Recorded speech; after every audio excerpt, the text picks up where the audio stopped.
तो नमस्ते दोस्तों, स्वागत है आप सभी लोगों का एक बार फिर से अपने YouTube channel dream India polytechnic study point में। आज के वीडियो लेक्चर में हम पढ़ेंगे एनर्जी कंजर्वेशन के 50 MCQ type question. Energy conservation के कितने 50 MCQ टाइप क्वेश्चन, और ये हमारा है वीडियो लेक्चर चौथा। अगर आपने इसके पहले की वीडियो ना देखी हो, और आप लोगों की जानकारी के लिए बता दें, पॉलीटेक्निक 4th सेमेस्टर के ऑनलाइन एग्जाम की तैयारी हमारे चैनल पर कराई जा रही है। ठीक है, तो आपको polytechnic 4th semester electrical department के आपको सभी सब्जेक्ट के MCQ टाइप क्वेश्चन पढ़ाए जा रहे हैं, और पर डे आपको 1 से 2 वीडियो दी जा रही है। तो अगर आपने इसके पहले वाली वीडियो ना देखी हो तो डिस्क्रिप्शन में आपको सभी वीडियो की लिंक मिल जाएगी, आप वहाँ पर जाकर देख सकते हैं। आज के वीडियो लेक्चर में हम अपना चौथा लेसन स्टार्ट करने जा रहे हैं, जिसका नाम है energy conservation in electrical utilities. ठीक, इसका हिंदी में नाम है आपका क्या, विद्युत उपयोग में ऊर्जा संरक्षण। मतलब हमारे जितने भी विद्युत उपयोग हैं उनमें हम ऊर्जा को संरक्षण कैसे कर सकते हैं, मतलब हम बिजली को कैसे बचा सकते हैं। तो आज हम इसी के बारे में पढ़ेंगे। देखिए, और आप सभी लोगों को बता दें, पॉलीटेक्निक 4th सेमेस्टर जो भी इलेक्ट्रिकल डिपार्टमेंट से हैं, तो उन सभी लोगों के लिए गुड न्यूज़ है। और गुड न्यूज़ ये है कि आप सभी लोगों को PDF बनाकर, आप जितनी भी आपकी 2021 में आपकी जो क्वेश्चन बैंक आई हैं न्यू वाली, वो आप सभी लोगों को दी जाएंगी एकदम फ्री में। आपसे उसका कोई भी पैसे नहीं लिए जा रहे हैं, तो आप सभी लोगों को एकदम फ्री में दी जाएंगी क्वेश्चन बैंक की PDF। तो टेलीग्राम चैनल पर 15 तारीख को, कितनी तारीख को, 15 तारीख को सुबह 5 बजे आपकी PDF डाल दी जाएंगी। तो आप सभी लोग वहाँ से PDF को डाउनलोड कर लें, और आप क्वेश्चन बैंक से भी जो कि है वो पढ़ सकते हैं। आपको क्वेश्चन बैंक खरीदने की कोई भी ज़रूरत नहीं है। ठीक है, तो आप सभी लोगों को एकदम फ्री में क्वेश्चन बैंक दी जाएंगी। ठीक, और केवल 16 तारीख तक 24 घंटे के लिए वो वहाँ पर रहेंगी। आप 24 घंटे के अंदर अंदर उनको डाउनलोड कर ले, उसके बाद उन क्वेश्चन बैंक को हटा दिया जाएगा। तो चलिए आज का वीडियो लेक्चर हम शुरू करते हैं। आज का देखिए, सबसे पहला हमारा क्वेश्चन है कि द्रव को खींचने तथा गतिमान करने के लिए किसका प्रयोग किया जाता है। द्रव को खींचने तथा गतिमान करने के लिए हम किसका प्रयोग करते हैं, मोटर का, जनरेटर का, पंप का, या इनमें से कोई नहीं। तो देखिए, जब द्रव को हम खींचते हैं या गतिमान करते हैं तो उसके लिए हम पंप का उपयोग करते हैं। तो आपका इसका सही आंसर क्या होगा, पंप। इसके बाद दूसरा हमारा क्वेश्चन आता है कि पंप का उपयोग कहाँ किया जाता है। पंप का उपयोग या यूज हम कहाँ पर करते हैं। ठीक, डीजल इंजन में सिंचाई के लिए, द्रव चालित मशीनों में, या सभी। तो देखिए, जो आपका पंप है, पंप का उपयोग हम इन सभी जगहों पर करते हैं, डीजल इंजन में, सिंचाई के लिए, द्रव चालित मशीनों में, और सभी में। ठीक, तो आपका इसका आंसर क्या आएगा, सभी। देखिए, आप सभी लोग एक बार में देख लें कि पंप का उपयोग कहाँ कहाँ पर किया जाता है। आप इसका स्क्रीनशॉट ले लें। देखिए, पंप का उपयोग हम किस में करते हैं, डीजल इंजन में करते हैं, सिंचाई के लिए करते हैं, द्रव चालित मशीनों में करते हैं, घरेलू कार्यों में करते हैं, इंजीनियरिंग कार्य में करते हैं, प्रयोगशाला में करते हैं, परिवहन के क्षेत्र में करते हैं, और औद्योगिक कार्यों में करते हैं। किसका, पंप का उपयोग। तो आपके इन सभी में से कोई भी आपके ऑप्शन दिए जा सकते हैं, तो आप इसलिए सभी ऑप्शन को याद करें। ठीक है, इसके बाद आता है आपका तीसरे नंबर का क्वेश्चन कि किसी स्थान से दूषित वायु निकालकर वहाँ स्वच्छ वायु पहुँचाना क्या कहलाता है। किसी स्थान से दूषित वायु को निकालकर वहाँ पर स्वच्छ वायु पहुँचाना क्या कहलाता है। ठीक है, तो आपका वो कहलाता है संवातन। इसका इंग्लिश में हम क्या कहते हैं, वेंटिलेशन। ठीक, जो हमारे घर वगैरह में वेंटिलेशन लगे हुए होते हैं, वो क्या करते हैं, उनका कार्य अपने जो कमरे या रूम की गर्म हवा या फिर आपकी दूषित वायु को वो वेंटिलेशन बाहर निकालते हैं, और आपकी जो बाहर की शुद्ध वायु है, ठंडी वायु है, उसको कमरे या रूम के अंदर लाते हैं। ठीक है, चौथे नंबर का आपका क्वेश्चन आता है कि घरेलू रेफ्रिजरेटर में प्रयुक्त किए जाने वाले मोटर हैं। घरेलू रेफ्रिजरेटर में प्रयोग किए जाने वाली मोटर हैं, कौन सी है, DC series motor, DC shunt motor, universal motor, या सिंगल फेज इंडक्शन मोटर। तो आपकी इनमें से कौन सी मोटर है जो रेफ्रिजरेटर में कार्य प्रयोग की जाती है, तो आपकी वो है सिंगल फेज इंडक्शन मोटर। तो सिंगल फेज इंडक्शन मोटर का कार्य किस में होता है, यूज घरेलू रेफ्रिजरेटर में करते हैं। ठीक है, 5वें नंबर का आपका क्वेश्चन आता है। देखिए, 5वें नंबर के क्वेश्चन में कहा है कि फ्रिज को कितना तापमान पर रखकर ऊर्जा का संरक्षण कर सकते हैं। मतलब हम फ्रिज का तापमान कितना रखें कि जिससे ऊर्जा का हम क्या कर सकें, संरक्षण कर सकें। तो देखिए, इसके आपके ऑप्शन आते हैं 37 डिग्री फ़ारेनहाइट से 400 डिग्री फ़ारेनहाइट तक, या 35 डिग्री फ़ारेनहाइट से 500 डिग्री फ़ारेनहाइट तक, या 37 से 800, या इनमें से कोई नहीं। तो आपका इसका सही आंसर क्या है, फ्रिज को कितने तापमान पर रखकर ऊर्जा को संरक्षण किया जा सकता है, 37 डिग्री फ़ारेनहाइट से 400 डिग्री फ़ारेनहाइट तक। ठीक है, छठवें नंबर का आपका क्वेश्चन आता है कि निम्न में से शीतलन उपकरण में ऊर्जा दक्षता अनुपात कितना होना चाहिए। आपका निम्न में से शीतलन उपकरण में ऊर्जा दक्षता का अनुपात कितना होना चाहिए। ठीक, 95 डिग्री फ़ारेनहाइट बाहम तापमान, ठीक, बाहम तापमान 85 डिग्री फ़ारेनहाइट बाहम तापमान, या 98 फ़ारेनहाइट, या इनमें से कोई नहीं। तो आपका देखिए जो आपके शीतलक उपकरण होते हैं, शीतलन उपकरण, उनकी ऊर्जा दक्षता का अनुपात कितना होना चाहिए, 95 डिग्री फ़ारेनहाइट बाहम तापमान। 7वें नंबर का क्वेश्चन आता है कि किसके द्वारा किसी विशेष स्थान को वातानुकूलन किया जाता है। किसके द्वारा किसी विशेष स्थान को वातानुकूलन किया जा सकता है। तो देखिए आपके ऑप्शन है संवातन द्वारा, मतलब वेंटिलेशन द्वारा, एयर कंडीशनर द्वारा, एसी द्वारा, या रेफ्रिजरेशन द्वारा, या इनमें से कोई नहीं। तो आपका देखिए किसी भी स्थान को वातानुकूलन का मतलब आपका ठंडा किया जा सकता है किसके द्वारा, संवातन द्वारा। ठीक, मतलब संवातन क्या करता है, हमने इसके पहले आपको बताया है कि आपके कमरे की गर्म और दूषित वायु को बाहर निकालता है और कमरे के बाहर की आपकी शुद्ध वायु और आपकी ठंडी वायु को अंदर लाता है। ठीक है। 8वें नंबर का आपका क्वेश्चन आता है कि संवातन के द्वारा किया जाता है। संवातन के द्वारा क्या किया जाता है, फिर आपसे यही पूछा है कि दूषित वायु को बाहर एवं स्वच्छ वायु को अंदर, स्वच्छ वायु को बाहर एवं दूषित वायु को अंदर, या ए और बी दोनों, या इनमें से कोई नहीं। तो आपका इसका सही आंसर क्या होगा, सभी लोगों को पता है दूषित वायु को अंदर करता है और शुद्ध वायु को, दूषित वायु को बाहर करता है और शुद्ध वायु को क्या करता है, अंदर करता है। आपका क्या, वेंटिलेशन। ठीक, शुद्ध वायु को अंदर और अशुद्ध वायु को बाहर। 9वें नंबर का आपका क्वेश्चन आता है कि द्रव पंप साधारणतया कार्य करता है, द्रव को क्या करता है, उच्च तल से निम्न तल पहुंचाने का। ठीक, निम्न तल से उच्च तल पहुंचाने का कार्य करता है, या दोनों, या इनमें से कोई नहीं। तो आपका इसका सही आंसर क्या है, जो आपका द्रव पंप होता है वो आपका क्या कार्य करता है, वो आपके निम्न तल से उच्च तल पर पहुंचाता है किसको, द्रव को। ठीक है। 10वें नंबर का आपका क्वेश्चन आता है कि रेफ्रिजरेशन सिस्टम में निम्न में से किस सिद्धांत का प्रयोग किया जाता है, रासायनिक विधि का, यांत्रिक विधि का, संपूर्ण संपर्क विधि का, या सभी का। तो देखिए जो आपका रेफ्रिजरेशन सिस्टम होता है उसमें आपका इन सभी का उपयोग किया जाता है, रासायनिक विधि का भी, यांत्रिक विधि का भी, संपर्क विधि का भी। ठीक है, तो आपका क्या आएगा आंसर, सभी। इसके बाद आता है आपका 11वें नंबर का क्वेश्चन कि पंप में निम्न में से कौन सी दक्षता नहीं होती है। ठीक है, याद रखिएगा, नहीं होती है। ठीक, आपकी पहला ऑप्शन है आपका मैनोमीट्रिक दक्षता, यांत्रिकी दक्षता।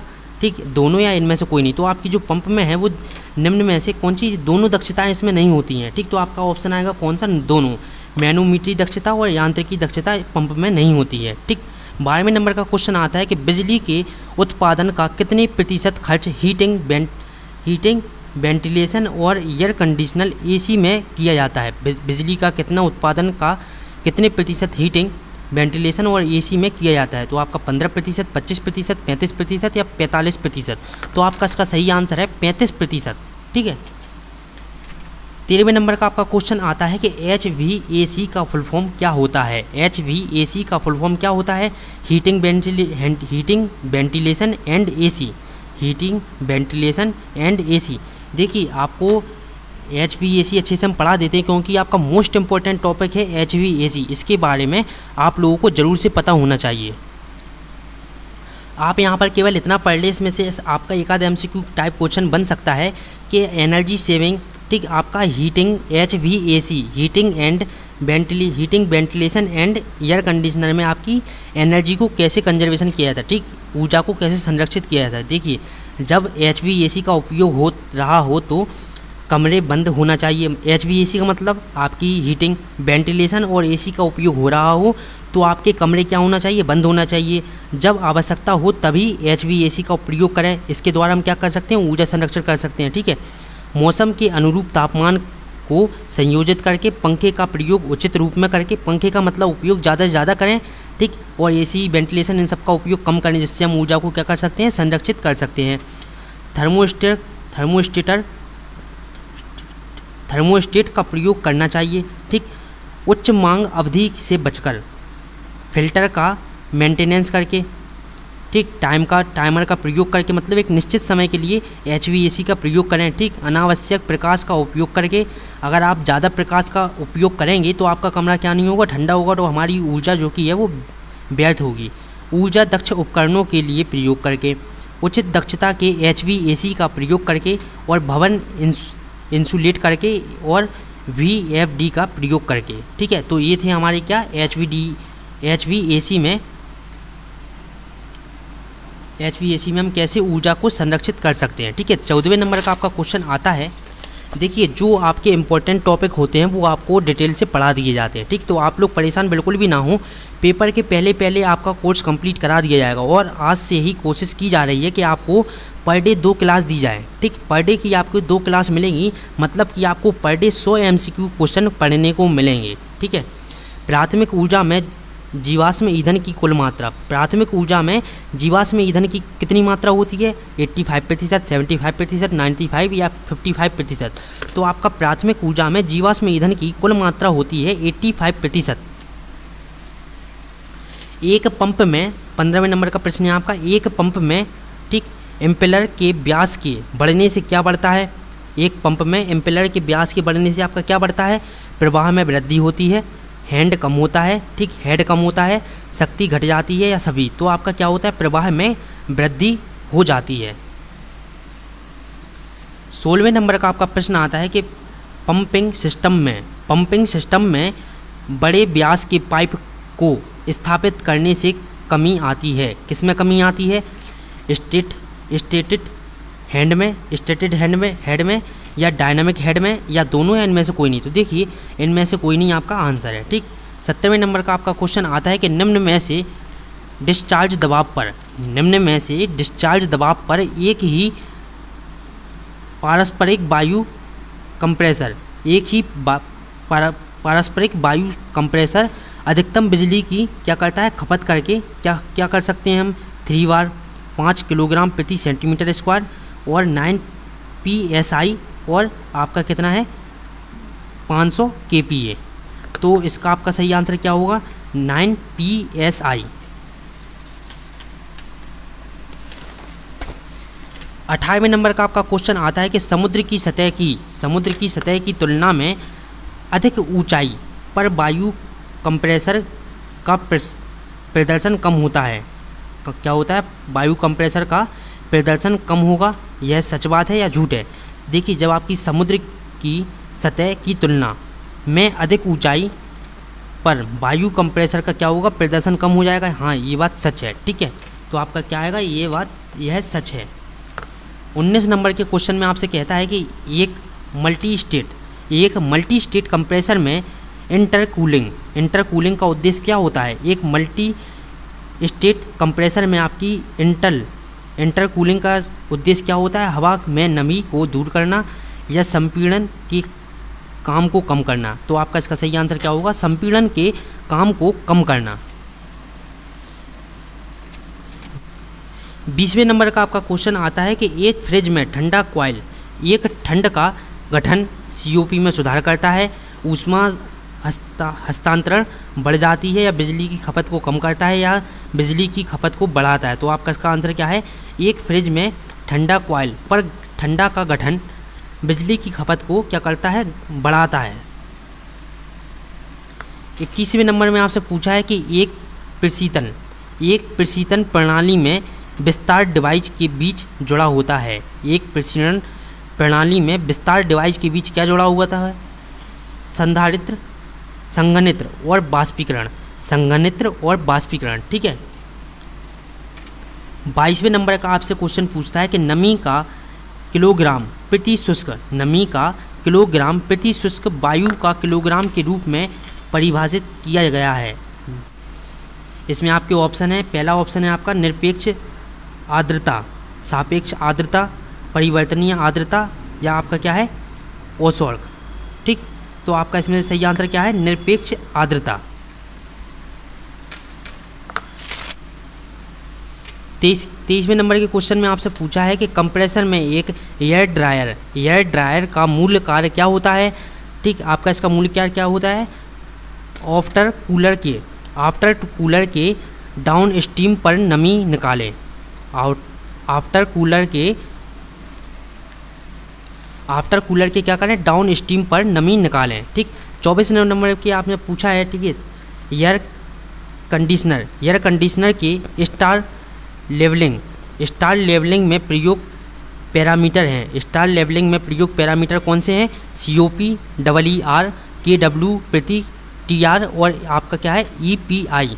तो आपका एयर कंडीशनर के स्टार लेवलिंग में प्रयुक्त पैरामीटर कौन से होते हैं? EER। ठीक है, 25वें नंबर में आपसे पूछा है कि TR में प्रेसीजन लोड जब 30 मीटर स्क्वायर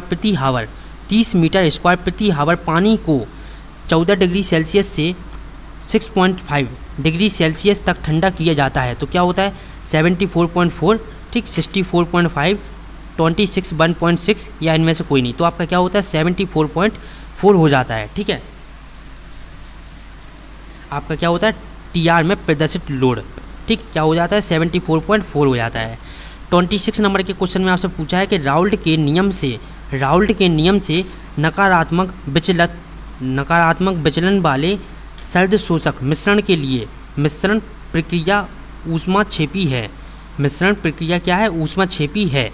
ठीक, 27 नंबर के आपसे क्वेश्चन पूछा है कि निम्न में से कौन अच्छे ऊर्जा की श्रेणी में नहीं आता है? निम्न में से कौन सा ऐसा आपका है, हवा, सौर, भूतापीय या कच्चा तेल, जो आपकी अच्छे ऊर्जा में नहीं आता है? ठीक, तो आपका क्या है? अच्छे तेल है, कच्चा तेल।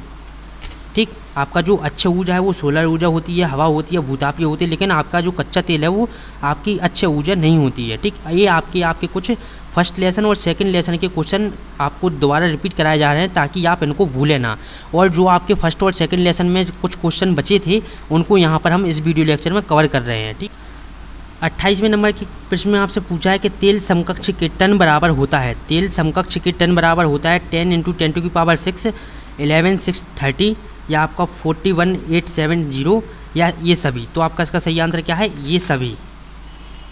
ठीक है, 29 नंबर के प्रश्न में आपसे पूछा है कि निम्न में से किस ईंधन में GCV तथा NCV के बीच अंतर अधिकतम होता है? मतलब आपका GCV और NCV के बीच का अंतर जो कि है वो ज़्यादा होता है। ठीक, तो आपका ऑप्शन में है कोयला, भट्टी का तेल, ठीक, और प्राकृतिक गैस या चावल की भूसी। तो आपका इसका सही आंसर क्या है? प्राकृतिक गैस। इसके बाद आता है 30वें नंबर का क्वेश्चन कि 1 किलो लकड़ी में 15% नमी और 7% हाइड्रोजन होता है। 1 किलो लकड़ी के पूर्ण दहन के दौरान कितना पानी वाष्पित होता है? 1 किलो लकड़ी के पूर्ण दहन के दौरान कितना पानी वाष्पित होता है? ठीक, तो आपकी ऑप्शन है 0.78 किलोग्राम, 220 ग्राम, ठीक, 0.15 किलोग्राम या 0.63 किलोग्राम। तो आपका इसमें सही आंसर क्या है? 0.78 ग्राम। क्या होता है? 1 किलो लकड़ी के पूर्ण दहन करने पर पानी वाष्पित होता है कितना? 0.78 ग्राम। 31वें नंबर की आपसे पूछा है कि ऊष्मा स्रोत जो अटूट है उन्हें कहा जाता है वाणिज्यिक ऊर्जा, प्राथमिक ऊर्जा, अच्छे ऊर्जा या माध्यमिक ऊर्जा। तो आपका इसमें से आंसर क्या है? सही, अच्छे ऊर्जा कहा जाता है। ऊर्जा स्रोत मतलब आपके जो ऊर्जा स्रोत अटूट हैं, मतलब बहुत सारे हैं, ठीक, वो आपके कौन से हैं? अच्छे ऊर्जा। 32 नंबर के प्रश्न में पूछा है कि अप्राप्य ऊर्जा स्रोत के रूप में माना जाता है वाणिज्यिक ऊर्जा, अच्छे ऊर्जा, प्राथमिक ऊर्जा या द्वितीय ऊर्जा। तो देखिए जो आपका अप्राप्य ऊर्जा स्रोत है वो आपका कौन सा है? अच्छे ऊर्जा स्रोत होता है। देखिए अब इसमें एक नाम जो कि है वो बार बार आ रहा है आपका अच्छे ऊर्जा। अच्छे ऊर्जा क्या होता है? अच्छे ऊर्जा आपका होता है क्या?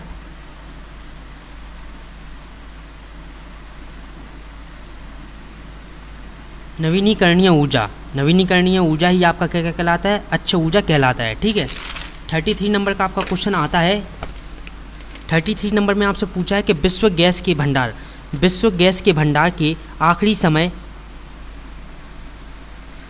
समय तक रहने का अनुमान है। विश्व गैस के भंडार का आखिरी समय तक रहने का अनुमान कितना है? 45 वर्ष, 65 वर्ष या आपका 200 वर्ष या आपका 75 वर्ष। तो आपका इसका सही आंसर क्या है? 65 वर्ष। ठीक, विश्व में आपके जो विश्व गैस है, ठीक, उसका भंडार कितने समय तक है? 65 वर्ष तक है, ठीक है। 34 नंबर का आपका क्वेश्चन आता है कि ईंधन के दहन से निम्न घटक के निकलने से अम्लीय वर्षा होती है। मतलब ईंधन के दहन करने पर निम्न में से ऐसा कौन सा घटक है जिसके निकलने पर अम्लीय वर्षा होती है? तो आपके ऑप्शन है SOX और NOx, SOX और CO2, CO2 और NOx या H2O। तो आपका इसका सही आंसर है SOX और NOx के निकलने पर आपकी जो कि है अम्लीय वर्षा होती है, ठीक है। भारत की बिजली के लिए वर्तमान प्रतिशत की मांग में कमी है। वर्तमान प्रतिशत की मांग में कमी कितनी है? 14% है, ठीक है। भारत की ऊर्जा की तीव्रता विश्व औसत का कितने गुना है? भारत की ऊर्जा की तीव्रता विश्व औसत का कितने गुना है? 1.5, 2.5, 3.5 या आपका 10। तो आपका इसका सही आंसर है क्या? 1.5 गुना है, ठीक है, 1.5। 37 नंबर का आपसे क्वेश्चन पूछा है कि GDP की प्रति यूनिट ऊर्जा की खपत को निम्न कहा जाता है। GDP की प्रति यूनिट ऊर्जा की खपत को हम क्या कहते हैं? ऊर्जा अनुपात, ऊर्जा की तीव्रता, प्रति व्यक्ति उपभोग या इनमें से कोई नहीं। तो आपका GDP की प्रति यूनिट ऊर्जा को कहा जाता है ऊर्जा की तीव्रता, ठीक है। 38 नंबर के क्वेश्चन में पूछता है कि भारत की प्रति व्यक्ति खपत विश्व औसत का है। भारत की प्रति व्यक्ति खपत विश्व औसत कितनी है? 4%, 20%, 1% या 10%। तो आपका इसका सही आंसर क्या है? 20%। भारत की प्रति व्यक्ति खपत विश्व औसत की कितनी है? 20% है। 40 नंबर के क्वेश्चन में आपसे पूछता है कि भारतीय वितरण प्रणाली के लिए कौन सा वोल्टेज उपलब्ध नहीं है? भारतीय वितरण प्रणाली के लिए कौन सा वोल्टेज उपलब्ध नहीं है? 33 किलोवाट, 11 kV, 280 वोल्ट या आपका 433। तो आपका इसका सही आंसर क्या है? 280, ठीक है। 41 नंबर के प्रश्न में आपसे पूछा है कि ट्रांसमिशन और डिस्ट्रीब्यूशन लाइन में बिजली की हानि किस पर निर्भर करती है? आपकी ट्रांसमिशन और डिस्ट्रीब्यूशन लाइन में आपकी बिजली की जो हानि होती है वो किस पर निर्भर करती है? लाइन के करंट पर, लाइन के प्रतिरोध, लाइन की लंबाई या सभी? तो आपका इसका सही आंसर क्या है? लाइन की लंबाई पर। 42 नंबर का आपका प्रश्न आता है कि भारत पावर फैक्टर डैश और आभासी शक्ति का अनुपात होता है। आपके MCQ टाइप ऐसे भी पूछ सकते हैं, बीच में fill in the blanks type, ठीक है। भारत पावर फैक्टर डैश और आभासी शक्ति का अनुपात है सक्रिय शक्ति, प्रतिक्रिया शक्ति, ठीक, भार गुणांक या अधिकतम मांग। तो आपका इसका सही आंसर क्या है? सक्रिय शक्ति। पावर फैक्टर सक्रिय शक्ति और आभासीय शक्ति का अनुपात होता है, ठीक है। 43 नंबर के प्रश्न में आपसे पूछा है कि आपूर्ति वोल्टेज में 10% की कमी मोटर के टॉर्क को क्या करती है? डैश बदल देती है। 38% में, 90%, 9.5 या इनमें से कोई नहीं। तो देखिए आपका जो आपूर्ति वोल्ट में 10% की कमी मोटर के टॉर्क को 19% बदल देती है, ठीक है। 44 नंबर के क्वेश्चन में आपसे पूछता है कि निम्न में से कौन सा ऊर्जा दक्ष मोटर्स अनुप्रयोग के लिए अनुकूल है? पंखा, ठीक, पंप, पंच प्रेशर या सभी? तो आपका इसका सही आंसर क्या है? पंच प्रेशर आपका जो कि है ऊर्जा दक्ष मोटर्स अनुप्रयोग के लिए अनुकूल है। पंच प्रेस। 45 नंबर का आपका क्वेश्चन आता है कि AC मोटर की गति डैश पर निर्भर करती है। AC मोटर की गति आपकी किस पर निर्भर करती है? फ्रिक्वेंसी पर, पोल की संख्या पर, A और B दोनों या इनमें से कोई नहीं? तो आपकी जो AC मोटर होती है वो आपकी फ्रिक्वेंसी और पोल की संख्या, ठीक है, आपकी फ्रिक्वेंसी और पोल की संख्या दोनों पर निर्भर करती है क्या? AC मोटर की गति। 46 नंबर के आपके क्वेश्चन में पूछता है कि निम्न में से कौन सी मोटर सबसे अधिक दक्ष होती है? TEFC, ठीक, SPDP दोनों या इनमें से कोई नहीं? तो आपकी जो TEFC मोटर होती है वो निम्न में से सबसे अधिक दक्ष होती है। 47 नंबर के क्वेश्चन में आपसे पूछता है कि 6 पोल वाली मोटर की समकालिक, ठीक, 6 पोल वाली मोटर की समकालिक गति 50 हर्ट्ज आवृत्ति पर परिचालन डैश है। 50 हर्ट्ज आवृत्ति पर परिचालन डैश है। 1500, 1000, 3000 या 750। तो आपका इसका सही आंसर क्या है? 1000। 6 पोल वाली मोटर की समकालिक गति 50 हर्ट्ज वाली मोटर 50 हर्ट्ज आवृत्ति पर परिचालन 1000 है। ठीक है। 48 नंबर के क्वेश्चन में आपसे पूछता है कि ऊर्जा तीव्रता का अनुपात है। ऊर्जा तीव्रता का अनुपात है ईंधन की खपत अपॉन क्या होता है? जीडीपी।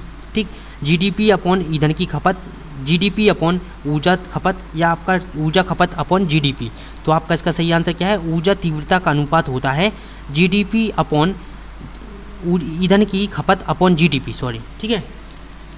ऊर्जा तीव्रता का अनुपात क्या होता है? ईंधन की खपत अपॉन जीडीपी। 49 नंबर के क्वेश्चन में आपसे पूछता है कि पीएटी के तहत एक ऊर्जा बचत प्रमाण पत्र बराबर है। एक ऊर्जा बचत प्रमाण पत्र बराबर क्या होता है? 1 टन कार्बन, 1 टन, ठीक, 1 टन कार्बन के बराबर, 1 टन मेगावाट बिजली के बराबर, 1 टन कोयले के बराबर, या 1 टन तेल के बराबर। तो आपका पीएटी के तहत एक ऊर्जा बचत प्रमाण पत्र बराबर होता है 1 टन तेल बराबर। ठीक। 50वें नंबर का क्वेश्चन आप सभी लोगों को देना है इसका आंसर कि निम्न में से पीएटी के अंतर्गत नहीं आता है। निम्न में से पीएटी के अंतर्गत नहीं आता है क्लोर क्षार, एल्यूमिनियम, सीमेंट या वाणिज्यिक भवन। देखिए, सेकंड वीडियो लेक्चर में हमने आपको पीएटी के बारे में डिटेल से पढ़ाया है, तो आप वहाँ पर जाकर पीएटी के बारे में पढ़ सकते हैं। और इस क्वेश्चन का जवाब आप सभी लोगों को देना है, और जो भी इसका जवाब देगा टॉप 10 लोगों के नाम अगले वीडियो लेक्चर में, कल के वीडियो लेक्चर में बोले जाएंगे। और देखिए, आप सभी लोगों को ज़्यादा से ज़्यादा सपोर्ट करना है और ज़्यादा से ज़्यादा वीडियो को शेयर भी करना है, ताकि ज़्यादा से ज़्यादा लोगों को फ़ायदा हो सके। तो देखिए, आज के वीडियो लेक्चर में हमने एनर्जी कंजर्वेशन के 50 MCQ टाइप क्वेश्चन पढ़े हैं। और एक चीज़ आप याद रखिएगा ज़रूर से कि 15 तारीख को सुबह 5 बजे आपको टेलीग्राम पर इलेक्ट्रिकल डिपार्टमेंट के 4th सेमेस्टर की सभी क्वेश्चन बैंक, ठीक, सभी क्वेश्चन बैंक अपलोड कर दी जाएंगी। तो आप वहां से जाकर डाउनलोड कर लें, ज़रूर से डाउनलोड कर लें। और क्वेश्चन बैंक से भी आप जो कि थोड़ा बहुत पढ़ लें। और क्वेश्चन बैंक आपकी पुरानी नहीं है, जो आपकी नई इसी साल आई हैं अभी, उन्हीं क्वेश्चन बैंक की PDF आप लोगों को दी जा रही हैं और एकदम फ्री में दी जा रही हैं। तो देखिए, तो आप लोग ज़्यादा से ज़्यादा चैनल को शेयर करें और अपने दोस्तों को बताएं। और अपने जो जूनियर हैं, अगले आपको जो 3rd ईयर में आप लोग आएंगे, तो आपको 5th सेमेस्टर भी हमारे चैनल पर आपको पढ़ाया जाएगा। सबसे आसान भाषा में और सबसे सरल नोट्स आप लोगों को दिए जाएंगे 5th सेमेस्टर के। तो आप लोगों को कहीं भी भटकने की ज़रूरत नहीं है। ठीक है। तो चलिए, अगर वीडियो अच्छी लगी हो तो लाइक, कमेंट और अपने दोस्तों के साथ शेयर करें। और कमेंट करके सभी लोग 50वें क्वेश्चन का आंसर दें। और देखिए, आप लोगों को बता दें कि आप लोगों को अब पर डे 2 वीडियो लेक्चर मिलेंगे। एक वीडियो लेक्चर मिलेगा आपको 12 बजे से पहले, और एक वीडियो लेक्चर मिलेगा आपको 12 बजे के बाद, वही 4-5 बजे तक। ठीक है। तो इसलिए सभी लोग इसी तरह सपोर्ट करते रहें और इसी तरह आप वीडियो को ज़्यादा से ज़्यादा शेयर करें। ठीक। तो मिलते हैं अब अगले वीडियो लेक्चर में। नमस्ते।